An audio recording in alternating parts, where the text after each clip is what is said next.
Hi everyone, I'm Dara SL, and welcome back to the second episode of the Wizards Weekly Catch-Up.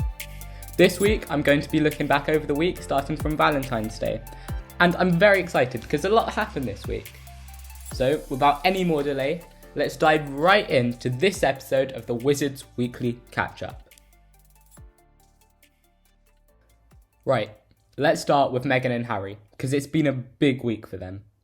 After leaving the UK last year because they wanted more private lives and didn't want the media to know about their lives, they've decided to announce to the whole world that they're having another baby, which really shows how little they want us to know about their private lives.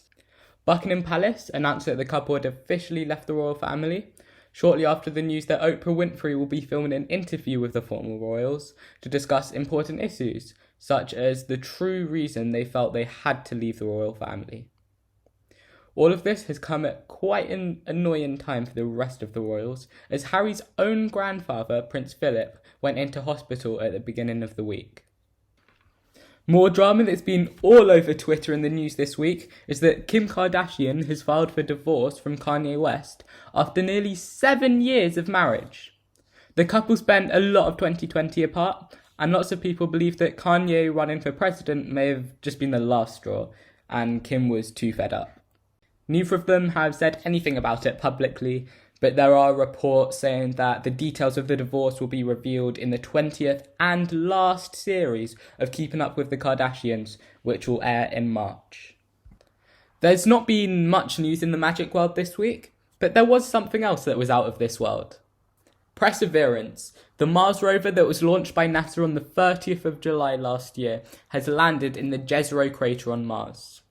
The rover is going to be looking for signs of ancient microbial life, which will help them find out whether anything has lived on Mars before. They'll also be testing oxygen production in the Mars atmosphere to see whether human life on Mars could be possible in the future. Music this week seems to be heavily influenced by social media. Number 3 on the charts this week was Wellerman by Nathan Evans, 220 Kid and Bill and Ted, which went viral on TikTok in the last couple of months. Number 2 is Calling My Phone by Lil TJ and Black or 6 Lack. Number 1 is Driver's License by Olivia Rodrigo, which is another song that went viral on social media. The full list of Golden Globe nominees for 2021 has been announced, which is always exciting. Anna Taylor-Joy has been nominated for 2 Golden Globes. The first one being the Best Actress in a Motion Picture in the musical comedy section for being the lead in Emma. Her second nomination was for the Best Actress in a Television Motion Picture. This nomination was for her performance of Beth Harmon in The Queen's Gambit.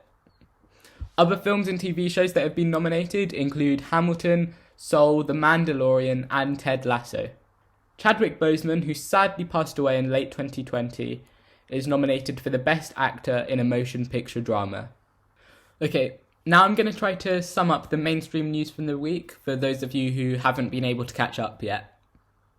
A High Court judge has ruled that Matt Hancock acted unlawfully by failing to publish multi-billion-pound COVID-19 government contracts within the 30-day period required by law. Google has fired the co-head of its artificial intelligence ethics unit, Margaret Mitchell, after an investigation found that she had moved files outside the company, which violates a code of conduct. According to the BBC, she had been campaigning for more diversity at Google, which has raised concerns about censorship within the company. Obviously, not many people have been using Uber during the pandemic. However, Uber passengers should be ready for higher prices because a court has ruled that Uber drivers are workers entitled to holiday, sick pay, and the minimum wage. The British Prime Minister, Boris Johnson, announced that by the 31st of July, all adults in the UK should have been offered their first dose of the coronavirus vaccine. It will be interesting to see if that actually happens, but to be fair to the government, 17 million people have already been vaccinated, which does seem like quite a big number, as the UK's population is just over 66.5 million. Unfortunately, we've come to the end of this episode of the Wizards Weekly Catch-Up. I really hope you've enjoyed this episode. If you have enjoyed it, then I would really appreciate it if you could subscribe to the podcast and leave a review.